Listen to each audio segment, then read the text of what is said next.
अस्सलाम वालेकुम viewers, national savings and finance channel में अथर शाह का सलाम। आज जो एक बात बतानी है आपको वो ये कि हम जब प्राइस बांड कहीं ख़रीदने जाते थे तो हम प्राइस बांड कैश देते थे, प्राइस बांड लेते थे, या हमारा इनाम निकलता था तो हम क्या करते हैं कि फॉर्म भरते हैं, शनाख्ती कार्ड की कापी लगाते हैं, प्राइस बांड और उसकी कापी लगाते हैं और इनाम लेते हैं। अब स्टेट बैंक ने थोड़ा सा इस प्रोसेस को चेंज किया है, वो ऐसे कि बाकी चीज़ें तो वही हैं, लेकिन आपने एक KYC का फॉर्म फिल करके देना है, यानी नो योर कस्टमर। उसमें आपने अपनी डिटेल भी साथ लगानी है। पहले स्टेट बैंक अब आपकी वो डिटेल को कंप्यूटर में एंटर करेगा, उसके बाद बाकी प्राइस का काम प्रोसेस होगा। और इसमें चीज़ें ऐसी को ख़ास नहीं है, चीज़ें ये हैं आपने नाम बताना है, वल्दियत बतानी है, फिर एक मदर का नाम बताना है, मेल फीमेल जेंडर जो भी है वो लिखना है, आइडेंटिटी डॉक्यूमेंट CNIC है या नाइकाप है, जो भी उसका नंबर और एक्सपायरी डेट भी देनी है, मोबाइल नंबर देना है, और आपने अपना जहां रह रहे हैं वहां का रेजिडेंशियल एड्रेस या रिहायशी मौजूदा पता वो लिखना है। अब एक चीज आपने और जो बतानी है वो ये बतानी है कि आप किस कैटेगरी में आते हैं। सैलरीड हैं, तनख्वाहदार हैं, सेल्फ एम्प्लॉयड हैं, आपका अपना बिजनेस है तो आपके सेल्फ एम्प्लॉयड हैं, या फिर रिटायर्ड हैं, पेंशन ले रहे हैं, या फिर आप अगर वो हाउस वाइफ हैं तो हाउस वाइफ लिखेंगे, डिपेंडेंट हैं अगर तो डिपेंडेंट लिखेंगे।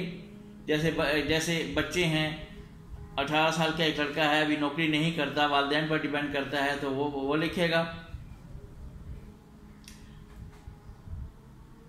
ये चीज़ें लिखनी है। और अगर आप बिजनेस कर रहे हैं अपना, तो फिर अपने बिजनेस का वो बताएंगे कि आप जो बिजनेस कर रहे हैं वो आपकी क्या है, आपकी अपनी इन्वेस्टमेंट से कर रहे हैं या प्लेज, जैसे कुछ चीज़ें प्लेज भी हो जाती हैं, बैंक उसकी गारंटी दे देता है, फिर आप उससे बिजनेस करते हैं, या प्लेज है, या फिर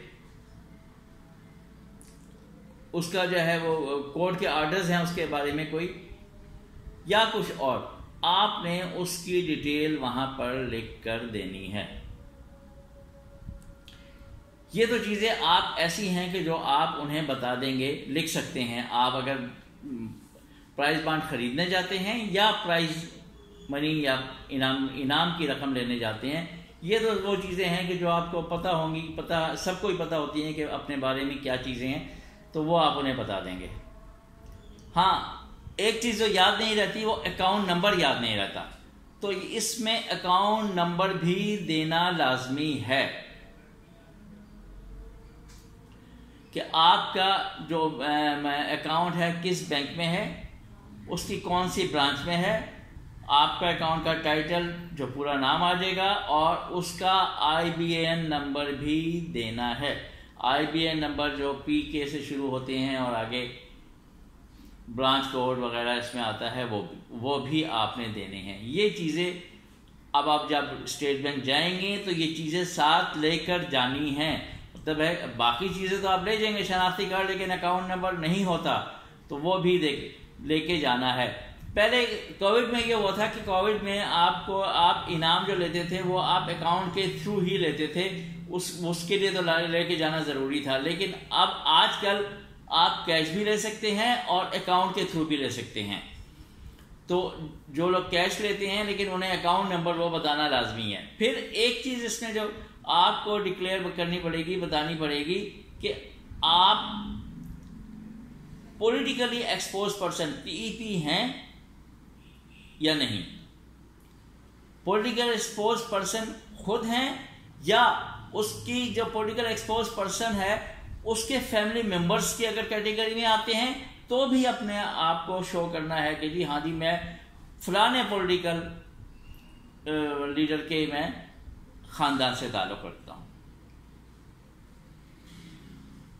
इसके साथ आप एक शनाख्ती कार्ड की कापी लगाएंगे और फिर वो उसमें सर्टिफिकेट दिए होते हैं कि जो भी कुछ है इसमें सही है और ये इसमें कोई गलती नहीं है, जिस किस्म के सर्टिफिकेट होते हैं। हाँ, इसमें एक सर्टिफिकेट जो है उसमें उन्होंने वो एक लाइन लिखी हुई है कि स्टेट बैंक किसी वक्त भी ये जो कुछ मैंने मालूमात दी है वो उसको वेरीफाई भी कर सकता है और उसको मतलब किसी कोई अगर उनसे डिमांड करे, उनसे चीज़ मांगे तो उसको भी वो बता सकता है कि हाँ भाई ये आदमी आया था, इसने ये इनाम लिया है या ये प्राइज बांड इसने ख़रीदा है इस डेट को। और उसके बाद कंप्यूटर में एंट्री हो जाएगी, फिर आप उसके इनाम का फॉर्म भरेंगे या प्राइज बांड जो ख़रीद रहे हैं उसके लिए फॉर्म भरेंगे। और वो भी आप जब ये KYC का फॉर्म भरा जाएगा, जब आप उसको कंप्यूटर काउंटर पर सबमिट करेंगे तो साथ आपने वो फॉर्म भी देना है, क्योंकि वो उसमें कंप्यूटर में ये लिखेंगे, ये टाइप करेंगे कि जी इस शख्स ने इतने बांड खरीदे या इस शख्स ने इतने इनामात लिए, वो भी उसमें आएगा। उसके बाद आपको इनाम की पेमेंट होगी। ये कुछ ज़रूरी बातें थी कि आप कहीं आप इनाम लेने जाएं और या प्राइज बांड ख़रीदने जाएं स्टेट बैंक, तो फिर आपके पास चीज़ें मुकम्मल ना हों तो आपको दुश्वारी का सामना ना करना पड़े। बहुत शुक्रिया, अपना ढेर सारा ख्याल रखिएगा। अल्लाह हाफिज़।